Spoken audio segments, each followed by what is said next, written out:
Our research is titled 21st Century Visible Queer and Trans Fashion Brands, an Oral History Project. Researchers on our team include myself, Kelly Reddy-Best, Kyra Streck, and Jennifer Gordon. We are all from Iowa State University. Prior to the 21st century, very few fashion designers or brands created products overtly targeting the queer and trans communities. However, beginning in the 21st century, numerous fashion brands catering to queer and trans people began to rapidly emerge in the industry. Pictured here are some of the entrepreneurs. The purpose of our research was to document and analyze these emerging fashion brands by examining their histories, product offerings, and intersections with queerness. Pictured here are the logos of the 23 brands we completed oral histories with on their development, production, and sale of clothing, accessories, or other appearance-related objects. Brands included All Is Fair in Love and Wear, Beefcake Swimwear, Blue Stocking Boutique, the Butch Clothing Company, and many others. To obtain a rich history of the 23 companies and their respective directors, founders, or owners, we used the oral history method with a life history approach. We created an online open source archive of the oral histories, which is pictured on the slide here. We prompted the interviewee to use storytelling, which is a key component of oral history, to share the history of their company, starting from the initial idea, and also how their own personal life history connected to how and why they started or became involved with the company.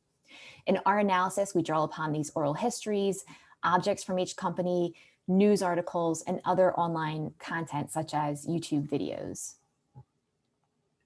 From colonization until the early 1970s in the United States, queer and trans rights were virtually non-existent. In the latter part of the 20th and beginning of the 21st centuries, activists achieved major advances for queer and trans rights, providing much visibility for the community.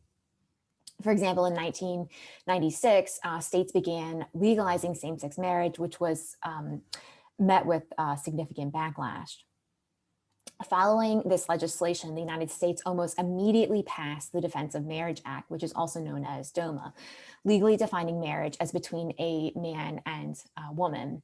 Then in 2013, the United States Supreme Court legalized same-sex marriage in all 50 states. However, many other inequities persist for the queer and trans community. This long-standing oppressive context in which these queer and trans fashion brands emerged is of great importance to demonstrate their revolutionary status as they developed between 2009 and 2017 in the wake of continued turbulence and activism.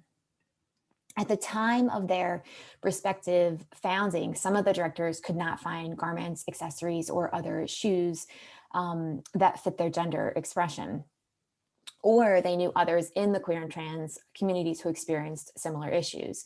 So this then inspired them to develop their brand.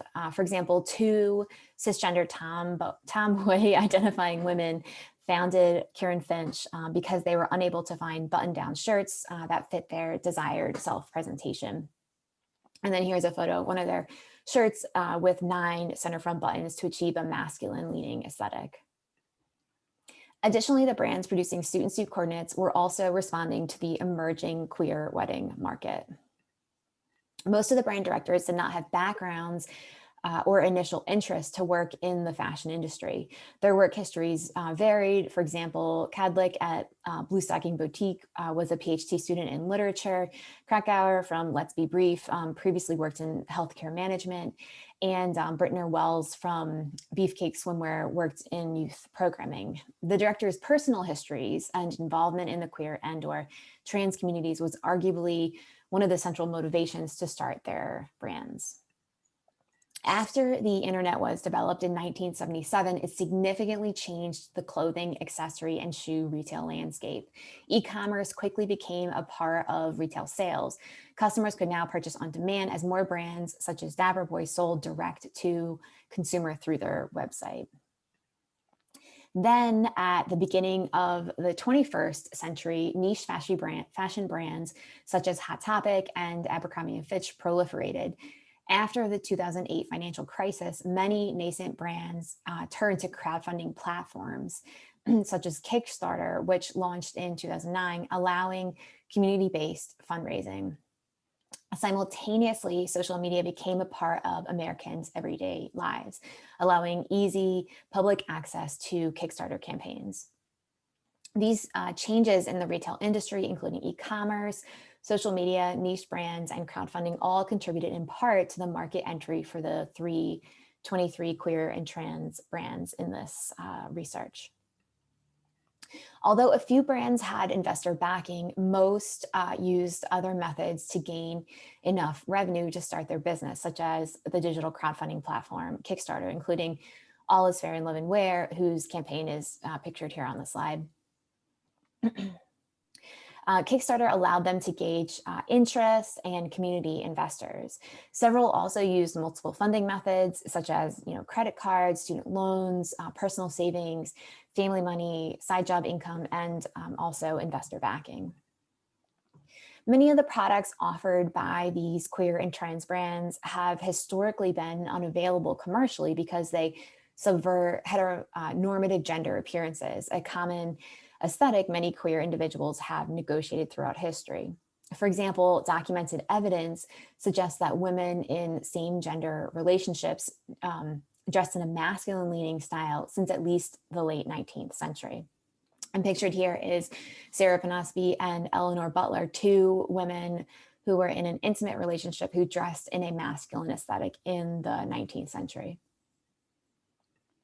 Contemporary masculine styles, often referred to as butch, frequently includes flat shoes, short haircuts, and masculine coded clothing. Alternatively, feminine leaning lesbians, often referred to as femme, more commonly have long hair, wear makeup, and wear feminine coded clothing. Therefore, clothing, which contains a myriad of gender codes, and our interactions with clothing are integral parts of gender negotiation processes for queer and trans people. And these brands catered to these unique negotiations. Each brand typically specialized in one or two products or service categories. So for example, Outplay Swimwear, Decide Swimwear, and one of their advertisements is pictured here. Twee Custom Clothier created suits and suit coordinates. Therefore, like the brands, directors addressed the unmet queer and trans fashion market needs by queering existing products. So for example, Tomboy X's customers requested boxer briefs for women. Therefore, the brand launched an underwear line with masculine silhouettes that fit people with varying genital anatomy. The 6-inch fly, one of their popular items pictured here, featured a non-functioning fly with buttons, front panels that were smaller than those in men's underwear, and a 6-inch inseam, which is longer than most underwear marketed to people assigned female at birth. These queer and trans fashion products are not copies of products typically marketed to cisgender men with discrete modifications, but reinterpreted products reflecting Muniz's concept disidentification from queer theory. Disidentification allows one to destabilize cultural norms and power dynamics and imagine alternate sociocultural relationships. Disidentification refashions cultural objects and ideas by emphasizing their complex position and centers marginalized people and their experiences in relation to these objects. In the process of making garments, such as masculine coded suits, accessible to people with varying body types, the director reinterpreted these garments. Many of the brands produced garments associated with masculine presentation, such as suits, boxer briefs, and button-down shirts. Each of these are reinterpretations of existing garments associated with hegemonic masculinity. For masculine of center people, wearing these garments helps them achieve their desired masculine embodiment. For example, FTM Essentials sold rodeo boxers. Unlike traditional men's boxers, the crotch panel was double layered to allow for the insertion of a packer. The outer layer had an O-ring in the middle, allowing the boxers to also serve as a harness for hard packing. While several brands offered masculine-leaning products, some designed and or sold feminine-leaning or gender-neutral garments. For example, as we see here, Flaunt Streetwear marketed their t-shirts as gender-neutral. Rebirth Garments offered packing underwear and binders in addition to other products. However, their work characterized a genderfuck aesthetic by incorporating neon color blocking and silhouettes that revealed often concealed parts of the body. Many of the products received positive feedback from queer and trans community members. For example, Nick Casey of Nick Casey Footwear explained, one client for the first time felt like they didn't have children's feet because they were finally wearing shoes that looked proportionate to their body. These reactions emphasize the importance of identity-affirming garments and how previous market options inadequately address their needs. Because many customers of these queer and trans brands are emotionally connected to the company, they expect heightened ethical standards, especially with labor issues, which some of these brands like Tomboy X address on their website. Most of the directors started these brands with the intention of making fashion more equitable, which extends to just labor practices. Many directors linked labor ethics to their product's country of origin. Several brands produce undergarments within the US, such as GC2B and Beefcake Swimwear, for ethical purposes. Many brands, such as Twee Custom Clothier and Tomboy X, that did not produce in the United States, justified their decision by overseeing and managing their international factories' wages and working conditions. At the time of the interview, Tomboy X manufactured in Canada and China. However, Dunway described that she, Gonzalez, and/or their product developers would visit the facilities frequently, as demonstrated in this screenshot from their website. Many of the brands were involved with community engagement, some donating products or profits to charities. For example, Flaunt Streetwear donated $15,000 for gender-affirming surgeries between 2015 and 2017. This blog post from their website highlights one of the people they fundraised for and explains how they plan on fighting for her right to receive gender-affirming breast augmentation surgery. Similarly, Playout Apparel had a 10-10-10 program where their influencers would post a 10% off discount code for customers, which when used also would ensure 10% of their purchase was donated to an LGBTQ+ nonprofit, as well as support the influencer. Additionally, several of the brands had free binder programs, such as FTM Essentials, which provides free binders to trans people who would otherwise be unable to afford one. At the time of the interview, DISAC-related FTM Essentials had at least 14,000 applicants to their free binder program. Many of the brands, including Tomboy X, GC2B, and Rebirth Garments, gained initial visibility through word of mouth, yet digital media facilitated an exponential growth in popularity and the ability to quickly reach their intended communities. The brands all received free press from the emerging online queer-focused fashion and lifestyle media, such as Autostraddle and Dapper Q, which were both established in 2009, and QWear, which was established in 2011. Part of QWear's mission is to elevate independent brands and designers, review clothing, and educate the mainstream fashion industry about queer identities. Dapper Q's founder, Anita Dolce Vita, explained that Dapper Q is a queer fashion revolution, one of the most stylish forms of protest of our generation.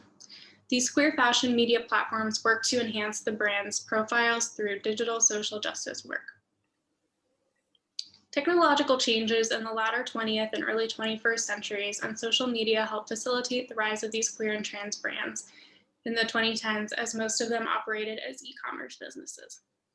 Dunaway and Gonzalez of Tomboy X recruited brand representatives to promote products on the representatives' personal social media pages. Dominique and Honig of All Is Fair in Love and Wear prioritized creating a digital environment that considered their customers' well-being because they understood how daunting it could be for customers to search for trans-supportive gear.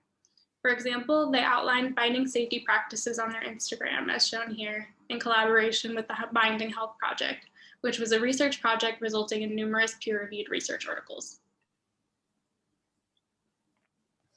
Social justice-centered representation was key as brands developed their online presence. Many of them actively rejected objectification of the body in their imagery. Some brands focused on sexual empowerment, and some avoided advertising the product on a body. Disac from FTM Essentials explained that she does not typically advertise products on a body. For example, she photographs packers alongside her hand for size comparison. Disac's approach helps her customers evaluate packer sizes and reduce potential negative comparisons her customer might make between themselves and the model. Layout Apparel also produced a campaign with models who had mastectomies without reconstructive surgery. Erica Hart, a famous model who had a mastectomy without reconstructive surgery, walked for Tomboy X and Dapper Q's annual runway show during New York Fashion Week in 2017. The directors also discussed the importance of intentions surrounding inclusive language in their media and product copy. For example, Kubaku used the term innie bits and outie bits to refer to genitals. Circumventing gendered language by abstractly referring to anatomy rejects cisnormativity, allowing queer and trans customers to feel recognized and affirmed. While the brands contributed to queer and trans representation in media and the industry, they continually engaged in critical reflection on their business choices. Some handled significant controversy related to digital media representations. For example, Cadillac assumed that using queer for Blue Stockings Boutique would agree with a mostly millennial audience. However, the word triggered significant backlash and she removed queer from her brand's media. Although the directors thought critically about inclusive imagery and language, their digital media received both positive and negative reactions. The safe space Washington created on GC2B's social media has facilitated positive trans community building. Washington explained that once trans communities find something that works, they're going to want to share that with other people. It's not competitive, and people know how relieving it is to have it, so they're more than willing to share that with other people and spread the word. GC2B benefited from this digital community building as they received free marketing. Washington explained some of his customers are self-proclaimed marketers, as these community interactions may not have been happening in the same way without the existence of GC2B, their trans products, and their social media platforms. Similarly, Kubaku branded themselves as the face of rebirth garments. Customers have told Kubaku that the brand's digital visibility inspired them to come out. Therefore, GC2B and Rebirth Garments' digital marketing techniques help facilitate acceptance and increased confidence for queer and trans people, which is in contrast with mainstream marketing norms that often center heteronormativity and cisgenderism. Kubaku explained, you know, that's just what we've been trained to do in the world. You're just expecting to not be affirmed. The United States government has increasingly expanded the rights of queer and trans community members, and the internet revolutionized easier and less costly funding, marketing, and retailing methods for emerging brands. Due to these and other factors, some entrepreneurs, including those with no prior experience in the fashion industry and who mostly identified within the queer and trans communities, were able to build their respective fashion brands, filling in industry gaps.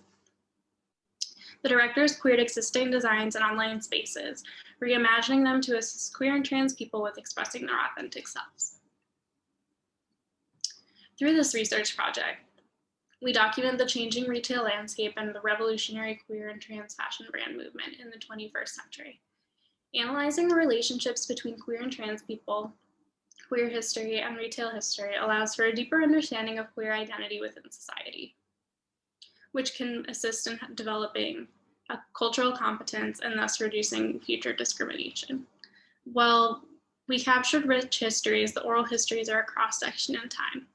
As the companies continue to evolve and more brands enter the industry, future scholars should continue to capture these important and revolutionary stories. We invite you to further explore these queer and trans fashion brands in the Oral History Archive found online at the link on the screen. Thank you.